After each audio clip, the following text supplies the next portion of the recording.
नमस्कार, मैं हूं दिलीप चौबे।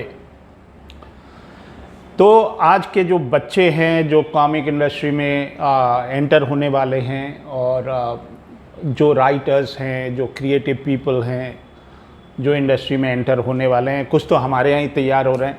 तो बहुत जल्दी, मतलब हो सकता है 1 साल में 50 लोग तैयार हो जाएं जो कॉमिक इंडस्ट्री में अपनी लाइफ बिताने वाले हैं। तो उन बच्चों को कुछ चीज़ें हैं जो अपने एक्सपीरियंस से, अपने लाइफ के एक्सपीरियंस से मैं बहुत ज़रूरी चीज़ें हैं जो मैं शेयर करना चाहता हूँ।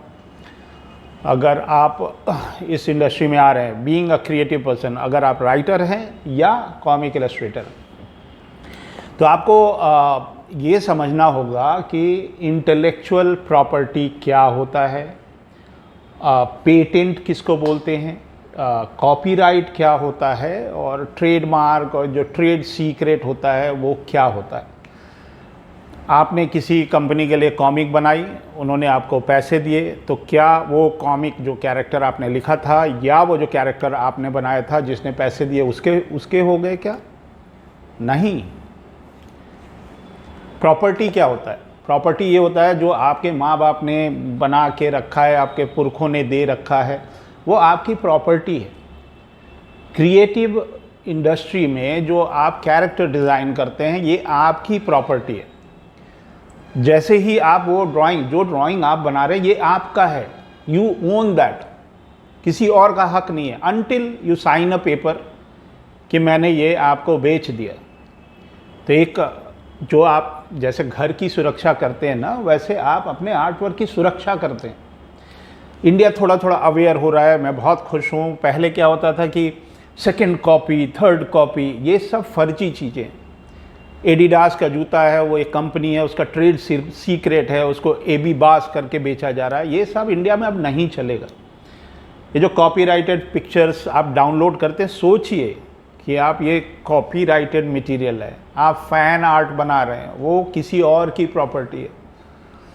तो नए ज़माने के बच्चे हैं, इनको अवेयर करना मेरी जिम्मेदारी है। मैं चाहता था कि इस टॉपिक पे कुछ वीडियो बनाएं। जो हम कैरेक्टर बनाते हैं, अभी मैं आपको एक पूरा प्रोसेस दिखाता हूं कि एक इंटेलेक्चुअल प्रॉपर्टी बनता कैसे है। ये नहीं कि गूगल पे मैंने एक आर्टवर्क बनाया, कोई और उसको कॉपी करके थोड़ा बहुत चेंज करने, ये सब नहीं चलेगा। अब वो ख़त्म हो गए ज़माने। तो पहले हम आईपी समझाते हैं कि आईपी क्या होता है। उसको बोलते हैं इंटेलेक्चुअल प्रॉपर्टी। वो जो आप अपने दिमाग में एक क्रिएशन करते हैं, एक कैरेक्टर डिज़ाइन करते हैं या एक दुनिया बनाते हैं, कहानी लिखती हैं, उसका होता है, उसको कहते हैं इंटेलेक्चुअल प्रॉपर्टी, जो कि आपका है। अगर आपने कोई इन्वेंशन किया, कोई नई गाड़ी बनाई, कुछ नया चीज़ किया, आपने बनाया है, तो वो आपकी इंटेलेक्चुअल प्रॉपर्टी है। अगर आप लिटरेचर, कोई स्टोरी बुक लिख रहे हैं, किताब लिख रहे हैं, वो लिटरेचर आपकी आइडेंटिटी है और आपका इंटेलेक्चुअल प्रॉपर्टी है।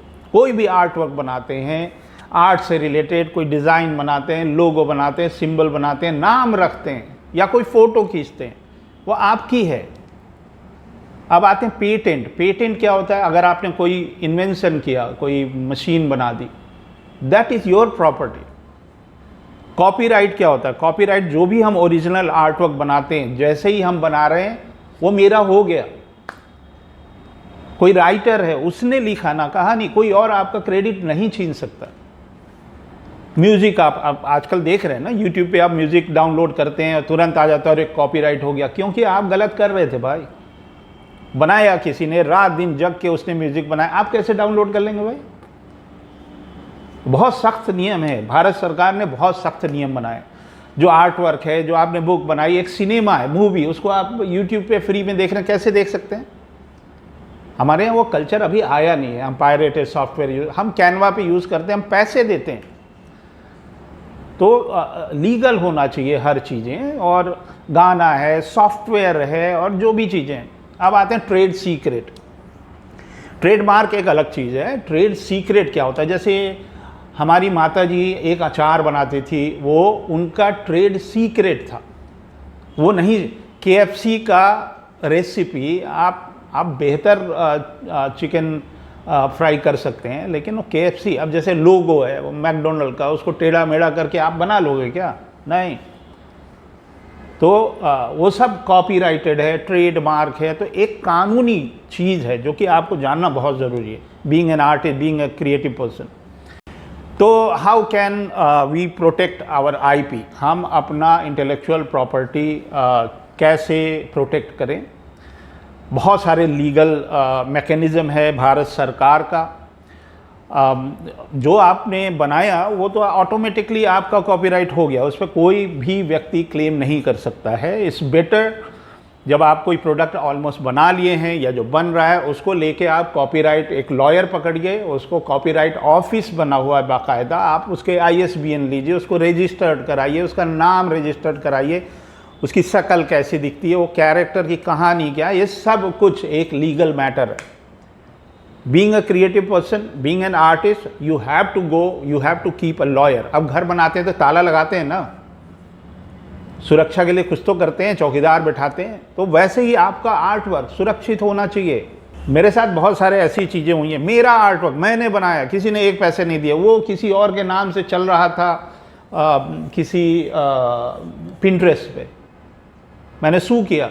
अगर आप मेरा आर्ट वर्क लेके और किसी सोशल मीडिया पे बिना मेरे परमिशन के लगा रहे, आई कैन सू यू। एक बंदा था, कोई मेरी कॉमिक लेके PDF बना के, अरे भैया हम घर में घुसेंगे आपके, जितने आपने नुकसान किए वो आपको देना पड़ेगा। तो एक बिजनेस है, एक आप अपनी ज़िंदगी लगा रहे हैं उसके अंदर, तो ये सारे लॉ आपको जानने चाहिए। जो सिंबल भी मिलता है, वो ट्रेडमार्क का भी सिंबल मिलता है, एक प्रोसेस है, लॉयर आपको चाहिए।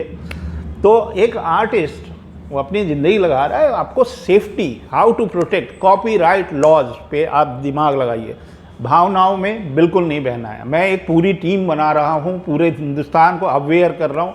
150-200 आर्टिस्ट आएंगे, 150-200 राइटर आएंगे, तो उनको ये सारे लॉज, मैं उतना लॉयर वाली चीज़ें अभी नहीं बता रहा, मैं किसी दिन एक बुला लूँगा एक लॉयर को कि कैसे आर्टिस्ट, जो क्रिएटिव पर्सन है, जो राइटर है, उसकी कहानी क्या क्या नॉर्म्स होते हैं, ये अवेयरनेस बहुत ज़रूरी है।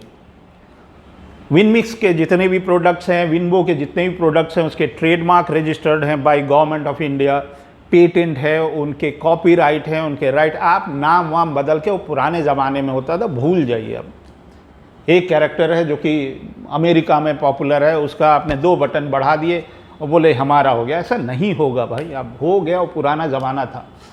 तो कॉपीराइट लॉज, कैसे आप अपने प्रोडक्ट को पेटेंट कराते हैं, कैसे उसको सिक्योर करते हैं, और क्या होता है इंटेलेक्चुअल प्रॉपर्टी। एक कैरेक्टर डिज़ाइन, हमारे तो 10,000 कैरेक्टर हैं, आपको क्या लग रहा है वो हम कहीं जाके किसी की कॉपी किए हैं क्या? सोचते कैसे हैं, कैरेक्टर की कहानी क्या होती है, कैरेक्टर की रचना, क्या क्या रेफरेंस होते हैं, क्या प्रोसेस होता है एक कैरेक्टर को पैदा करने का, वो प्रोसेस है। एक कैरेक्टर जो हम ड्रॉ करते हैं, भले आपको लगता है कि 5 मिनट में बनाया, उसके पीछे 50 साल की मेहनत है। That is called intellectual property. उसमें पढ़ाई की आपने 6-6 साल, 10-10 साल, लोग डिग्री लिए हैं, ज़िंदगी लगा दिए, अपने एक्सपीरियंस को लगा दिए कि उसको कोई और कॉपी कर ले। तो चलिए मैं दिखाता हूँ। एक कैरेक्टर है हमारा, उसका नाम है भूतंकर। उसकी पहली कॉमिक अभी आने वाली है, आप देख लेना। लेकिन हम भूतंकर 2, 3, 4 इस पे हम कहानी पे चर्चा करते रहते हैं। कॉमेडी कहानी है, कार्टून टाइप की कहानी है। तो कैसे सोचते हैं एक कैरेक्टर, उसकी मैं पूरी कहानी आपको बताता हूँ। एक दिन हम अपने मेड के साथ जा रहे थे कुछ सब्जी वब्जी लेने, तो उन्होंने एक पेड़ दिखाया। उस पेड़ पे एक खीरा जैसा एक फल था। तो मैंने पूछा ये क्या है? बोली सर इसको बालम खीरा बोलते हैं। तो बालम खीरा इतना फनी नाम लगा मुझे। और उसकी एक गर्लफ्रेंड है बालम खीरा की, उसका नाम है बोगनवेलिया। तो ये नाम ही सो फनी था। तो हमने सोचा कि बालम खीरा को हम एक कैरेक्टर बना के और अपने भूतंकर के पार्ट 2 कॉमिक में डालते हैं। तो ये एक सपोर्टिव कैरेक्टर। तो बालम खीरा कैरेक्टर हो गया। कहानी ये है कि बालम खीरा एक बड़ा अच्छा सा लड़का है, उसकी शादी होने वाली है। उसका वो बाय प्रोफेशन बैंड पार्टी, जो शादियों में नहीं बैंड बजता है, तो जो सामने वाला है वो ऐसे बजाता है, पीछे लोग पोंपो पोंपो करके कुछ बनाते हैं। तो उसके पीछे चलने वाले या उसके साथ ही वो 5 लोग हैं। तो मैंने किसी कॉमिक में एक ऐसा कैरेक्टर जो बैंड पार्टी का टीम लेके चलता है, मैंने कभी देखा नहीं था। ओरिजिनल कंसेप्ट है, कभी कभी थोड़ा थोड़ा क्लैश हो जाता है, मिल जाता है कि हाँ ऐसा कुछ बनाया था, बट ये नहीं है। आईपी है, कैसे सोचते हैं। तो वो बालम खीरा जो है वो एक लड़की से उसकी शादी होने वाली है, उसका फादर वो रगड़ा फटफटी वाला है, जो उसी कॉमिक में एक विलेन है, जो पार्ट 1 में आपको दिखेगा। बट उसकी लड़की का नाम चुलबुली है। तो ये पहले जब छोटी थी उसको बैगन बेलिया बोलते थे, जब शादी होने वाली थी। तो जिस दिन शादी हो रही थी तो वरमाला जब बालम खीरा डाल रहा था तो लड़की ने डाल दिया, और जब ये लड़का उस पर डाल रहा था वो लड़की थोड़ा पीछे पीछे करके कुछ नाटक की, और ये गुस्सा हो गया और इसने अपनी पगड़ी फेंक दी और उसको पुश कर दिया। और यही वीडियो जो है वो वायरल हो गया है। आजकल जो आप वायरल देख रहे हैं ये बालम खीरा का ही कहानी है। और उसकी बहुत बेइज्जती हुई और उसकी शादी टूट गई। और अब ये जो चुलबुली या जो बैगन बेलिया थी वो भूतंकर का जो ओरिजिनल वर्जन है शंकर, उससे उसकी शादी होने वाली है। तो ये इसको अंदर से बहुत फ्रस्ट्रेशन होता है और वो उसके ऊपर बहुत गुस्सा होता है कि भाई मैं उसको मार दूंगा और ये वो। तो हीरो विलन वाली कहानी है। और उसके जो 5 कैरेक्टर हैं वो भी ये बैड गाय है, और वो हीरो का एक राइवल हो गया कि हाँ जो बैगन बेलिया बचपन में थी, जो चुलबुली है, से हीरो की शादी होने वाली। तो ये कंसेप्ट बनता है, कैरेक्टर, स्टोरी नहीं बन रही है। ये कैरेक्टर डिज़ाइन हुआ कि ये कैरेक्टर कैसे, इसका एक 36 का आंकड़ा है हीरो का। तो अब इसका एक रिसर्च प्रोसेस है, वो मैं आपको दिखाता हूँ। तो ये मैंने कैरेक्टर रिसर्च किया। रिसर्च, सर्च होता है एक और एक रिसर्च होता है।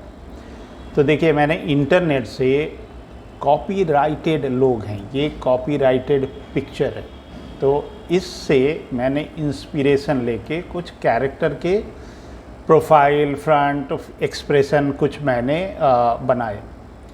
ये कोई कैरेक्टर है जो कि किसी का आर्ट वर्क है या फोटोग्राफ है, उसको लेके मैं इंस्पायर हुआ और बहुत मैनिपुलेट किया। ये मेरे सीक्रेट्स हैं जो मैं शेयर कर रहा हूँ। ये कोई फेमस बंदा है, उसके कुछ कैरेक्टर हैं, उसको लेके मैंने कुछ कैरेक्टर डिज़ाइन किया। ये आमिर खान है, ये पक्का किसी सीरियल के लिए था, ये कॉपीराइटेड मटेरियल है।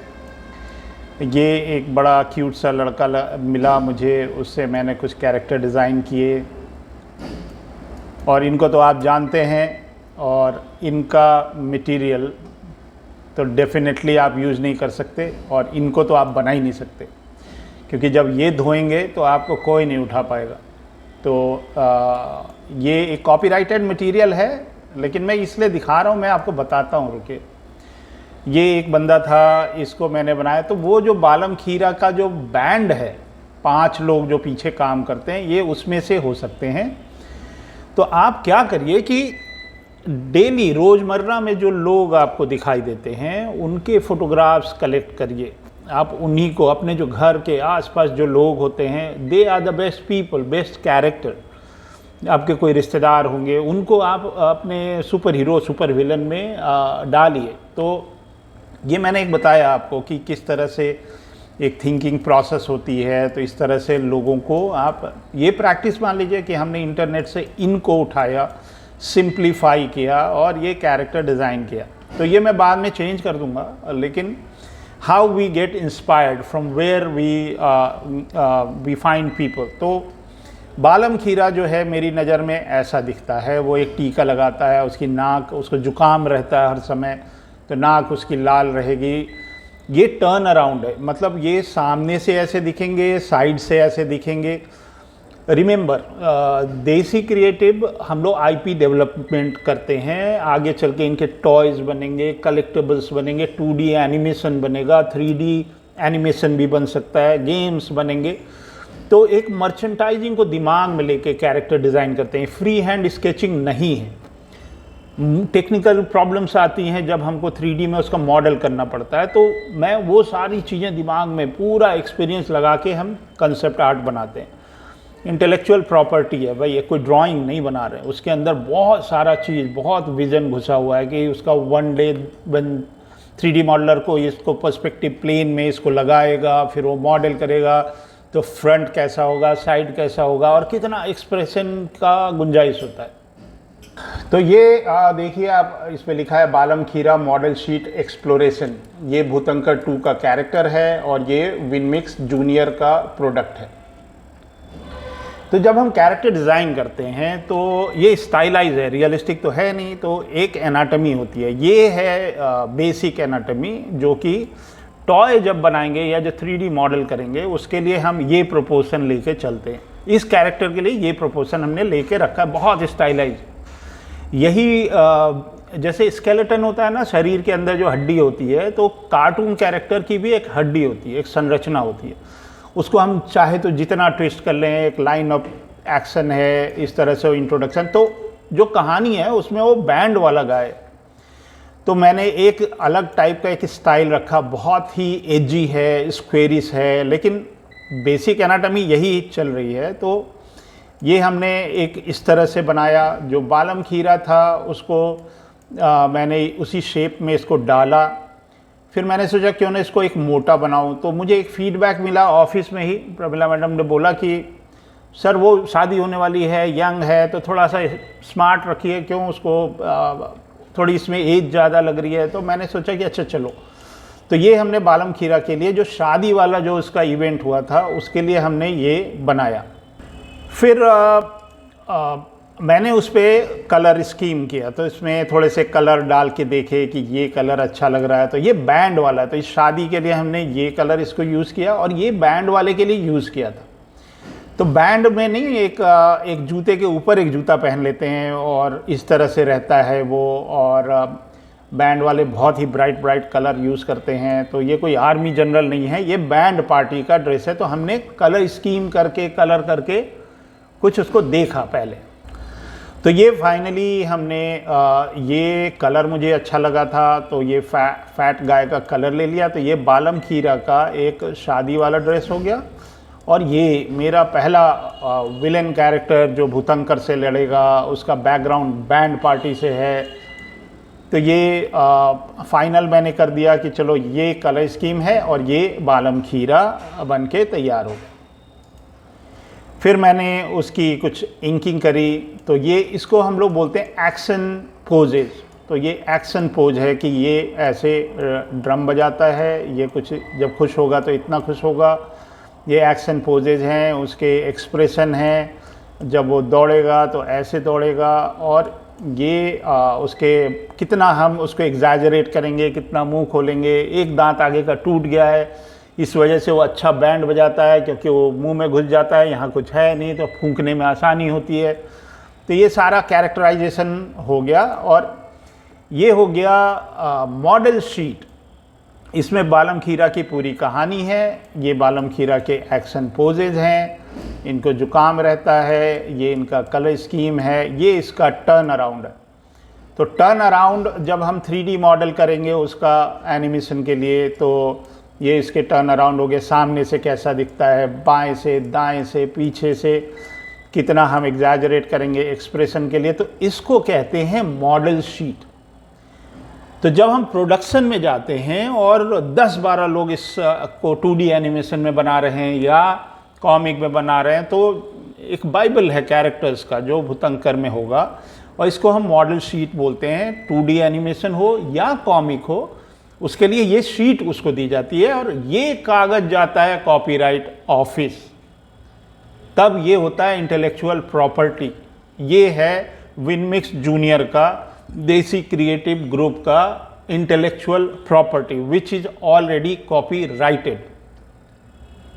और इसी तरह से हमारे जो हम बार बार बोल रहे हैं ना 10,000 कैरेक्टर्स हैं, वो यही हैं। उसके बाद आती है कॉमिक, उसके बाद एनिमेशन। तो इस तरह से जो नए आर्टिस्ट हैं वो अपना फ्यूचर को दिमाग में देख के, दिमाग में रख के जहाँ काम कर रहे हैं, you must do the paper work and enjoy the creative industry. कोई एकदम हैसल फ्री। तो ये रहा प्रोसेस। जब आप प्रॉपर्टी बनती है, छोटी छोटी चीज़ें लोग अपने घर में जोड़ते हैं, उसमें 20-25 साल लग जाते हैं और तब जाके एक घर बनता है जिसको हम प्रॉपर्टी बोलते हैं। उसका कुछ पेपर वर्क होता है, उसके एक स्टैम्प पेपर होते हैं, उसकी एक इवैल्यूएशन होती है, कुछ लॉयर होते हैं, कुछ सामान जो आप खरीदते हैं। तो एक घर बनाता है, गृहस्थी बनाता है, जो कैरेक्टर्स हैं वो एसेट है। जैसे आप अपने घर में टीवी, फ्रिज, गाड़ी ये खरीदते हैं, इसको प्रॉपर्टी बोलते हैं। तो जो आप कैरेक्टर डिज़ाइन कर रहे हो that is called intellectual property, उस पर किसी का हक नहीं है। हाँ, ये अलग बात है कि आप किसी के लिए काम कर रहे हैं तो पेपर वर्क जरूरी है। अब जैसे ज़मीन होती है उसको आप खेती में बटाई पे दे देते हैं, तो जिससे आपके पास पैसे नहीं थे तो एक आदमी से आपने बीज खरीदा, तो बोला कि देखो बीज तो हमने दिया था तब तो तुम्हारे फसल आई है, तो उसका तो ज़ीरो हक बनता है। आप सींचते हैं फसल को, उसको गोड़ते हैं, उसको काटते हैं, अच्छे से लाते हैं। अगर मान लीजिए आप सिर्फ ज़मीन किसी को दे रहे हैं तो भी वो आधा आपको देता है ना बटाई पे। जो फसल होती है आधा बोरा आपके यहाँ पहुँचाता है, आधा अपने घर जाता है, क्योंकि आपने ज़मीन दी थी। तो आर्ट को अगर आप कॉमर्शियली आप प्रोफेशन बनाना चाहते हैं तो जो भी ड्राइंग वगैरह, ये तो सोशल मीडिया वगैरह पे लगाना बंद करिए। अच्छा लगा भी रहे हैं तो मेक श्योर कि आपके डॉक्यूमेंट्स एकदम रेडी है। अगर हमारी कोई आर्ट वर्क को कोई मिसयूज़ कर रहा है और उससे पैसे बना रहा है, I can sue that person and I will. तो आप अपना काम, ये करियर आप बना रहे हैं, शौकिया नहीं। और फैन आर्ट्स वगैरह बंद करिए भाई, क्यों बना रहे हो? जब खुद बना सकते हो अपने लिए, तो अपने देश के लिए कुछ कर रहे हैं। हम अपना कुछ बना रहे हैं एकदम ठोक बजा के। अब की बार कोई गलती नहीं होगी। अगर लॉयर चाहिए, ये चाहिए, वो चाहिए, पूछिए, जाके पूछिए कहाँ होते हैं कॉपीराइट, पेटेंट और या कोई भी काम बिना डॉक्यूमेंट साइन किए नहीं करना चाहिए। तो नए पीढ़ी के जो आर्टिस्ट हैं जो एक्चुअली कॉमिक इंडस्ट्री को कुछ ऊपर लेके जाना चाहते हैं, आप अपने किसी लॉयर से मिलिए, अपने सारे पेपर वगैरह सब एकदम दुरुस्त रखिए, तब आइए खुल के, जैसे हमारा सोशल मीडिया पे दिख रहा है। इसलिए नहीं कि आप एक अरे आइडिया मिल गया मैं इसी कॉपी कर, हो गया भाई, वो ज़माने लग गए। तो मैं बहुत बधाई देना चाहता हूँ जितने भी आर्टिस्ट मेरे साथ कॉमिक इंडस्ट्री में आ रहे हैं। आग लगा देंगे बिल्कुल, एक देश को बहुत ऊपर इंडस्ट्री बना रहे हैं, एकदम अच्छे से बनाएंगे। बहुत सारा शुभकामनाएं, best wishes to the new people who are coming to the comic industry, and be connected to me if you have any queries and questions you can ask me. और मिलते हैं किसी और नए वीडियो में। तब तक के लिए अपना ध्यान रखिए और ऐसे ही नए नए आर्ट वर्क बनाते रहिए। जय हिंद।